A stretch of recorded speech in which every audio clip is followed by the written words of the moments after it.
ఇది శాశ్వతంగా మనం వాటర్ క్లోజ్ చేస్తామని మనం ఏం చెప్పలేదు ఎక్కడ కూడా. పైగా ఈ ఈ యొక్క నదుల పైన మనం ఇప్పటికే చినాబ్ అనే నది మేజర్ గా ఇప్పుడు మనం పంపించే వాటర్ చినాబ్ నుంచి వెళ్తుంది. చినాబ్ పైన మనం 3 డ్యామ్స్ కట్టాం. బగ్లిహామ్, దూల్ హస్తి, సలాల్ డ్యామ్ అని చెప్పేసి ఈ 3 డ్యామ్లు మనం కట్టాం. ఇవి అన్ని కూడా ఏవి కూడా వాటర్ ను స్టోరేజ్ చేయడానికి కాదు, కేవలము విద్యుత్తును ఉత్పత్తి చేయడానికి మాత్రమే మనం కట్టాం. కనుక ఎంత నిజాయితీగా ఉన్నామంటే, అంటే మనం డ్యామ్స్ కడితే నీళ్లు వెళ్ళవు వాళ్ళకి అసలు. కనుక ఇవి ఓన్లీ కాసేపు తాత్కాలికంగా ఆపి వదిలేసేటువంటి డ్యామ్స్ ఇవన్నీ కూడా. అయితే మొన్న ఈ మధ్యలో మనం క్రస్ట్ గేట్లు ఎత్తేసాం కూడా. జస్ట్ ఫ్యూ మంత్స్ బ్యాక్ లక్షల క్యూసెక్ల నీళ్లు పాకిస్తాన్ కి వెళ్ళాయి. అందరు కొందరు విమర్శ కూడా చేశారు అక్కడక్కడ, అయ్యో భయపడ్డారా భారత్ అని చెప్పేసి. కాదు కాదు, భయపడి కాదు. మనకు ఈ సిల్టేషన్ ఎక్కువ అయిపోయింది. ఈ హిమాలయన్ డ్యామ్స్ పైన ఎప్పుడు కూడా అంటే హైట్ లో ఉంటుంది. ఇక్కడ మన కృష్ణా గోదావరి లాగా కాదు అవి. కనుక విపరీతమైన మట్టిని తీసుకొస్తాయి. అది ప్రతి ఏడాది మట్టి పూటిక ఎక్కువగా ఉంటుంది, దాన్ని తొలగించే పని కూడా ఉంటుంది చాలా. అలా పూటిక ఎక్కువైపోయి విపరీతంగా ఉన్న సందర్భంలో నీళ్లు అందులో ఎక్కువ ఉండవు. కనుక వదిలేసాము. వదిలేస్తే ఎన్ని నీళ్లు వాళ్ళకి వెళ్ళాయంటే వాళ్ళు తట్టుకోలేని వాటర్ వాళ్ళకు మనం ఇచ్చాము.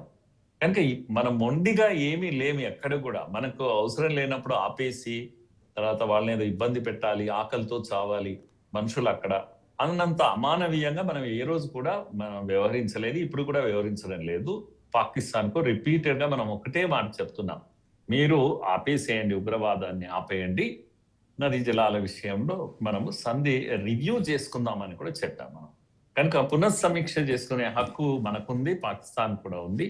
కనుక మీరు వెంటనే ఏం చేయాలి, మనం ఆ పని మనం పూర్తి చేసి, ఉదాహరణకు మనం పెహల్గామ్ తర్వాత ఆపరేషన్ సింధూర్ మనం దాడులు చేశాం. 9 స్థలాల్లో ఉగ్ర వీటిపైన స్థావరాల పైన మనం దాడులు చేశాం, విధ్వంసం చేశాం.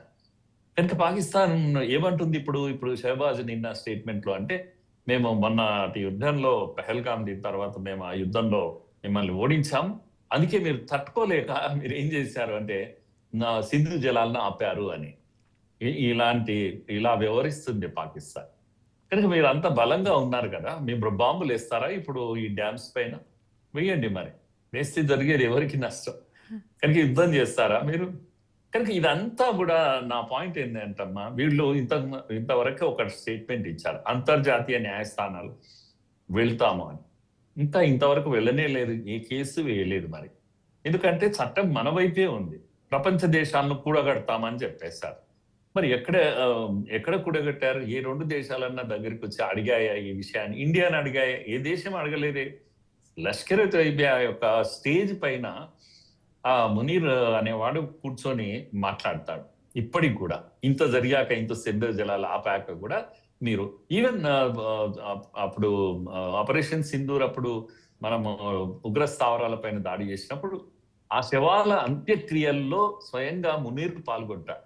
ఎవరు? వీళ్ళంతా కూడా noted terrorist, internationally renown terrorist వీళ్ళంతా కూడా. ఇది పాకిస్తాన్ యొక్క ధోరణి. కనుక మేము టెర్రరిస్టులతోనే ఉంటాము, టెర్రరిస్టులను పంట పండించినట్టుగా పండిస్తాము ఆ దేశంలో. కనుక ఉగ్ర సంస్థలు ప్రపంచానికే ఒక ప్రమాదంగా మారుతున్నటువంటి సందర్భంలో ఏ దేశం కూడా ఇప్పుడు ముందుకొచ్చి అయ్యో పాపం వాళ్ళకు మంచినీళ్ళు ఇవ్వండి అని అడిగేటువంటి పరిస్థితి కూడా లేదు. అందుకే మనకు అంతర్జాతీయంగా ఎలాంటి ఒత్తిడి ఇప్పటికైతే లేదమ్మా. ఇది కేవలము మనం విధించినటువంటి షరతు. కనుక అక్రాస్ ది టేబుల్ చర్చలు జరగాలంటే ఫస్ట్ మీరు క్లీన్ గా బయటికి రావాలి, వచ్చేసి తప్పకుండా టేబుల్స్ పైన కూర్చుందాం, మాట్లాడుకోవచ్చు, రివ్యూ చేసుకోవచ్చు. మొత్తం ఒప్పందాన్ని 80 కాదు 50-50 చేసుకుందామా, లేకపోతే ఇంకేదైనా చేద్దామా. అంటే మినిమం వాటర్ అయితే తప్పకుండా మనం ఇవ్వగలుగుతాం. వాటర్ సఫిషియెంట్ గా ఉంది ఈ నదులలో. మనకు కూడా కాస్త ఇప్పటికి కూడా ఇది కనుక ఆపడం వల్ల మనం కనుక డ్యామ్స్ కడితే రాజస్థాన్ ఎడారి వరకు కూడా నీళ్లు వస్తాయమ్మా మనకు. కనుక మనం ఎంతో నష్టపోతున్నాం దీనివల్ల. కనుక మనము ఇప్పట్లో అనలేదు కానీ భవిష్యత్తులో నిజంగా అయితే శాశ్వతంగా కూడా ఆపేసి నీళ్లు తరలించుకోవాలి. వాస్తవంగా మన అవసరాలు అంత ఉన్నాయి కనుక. సో ఇప్పటికైతే మనం ఆ విధంగా ఎలాంటి నిర్ణయం తీసుకోలేదు. తాత్కాలిక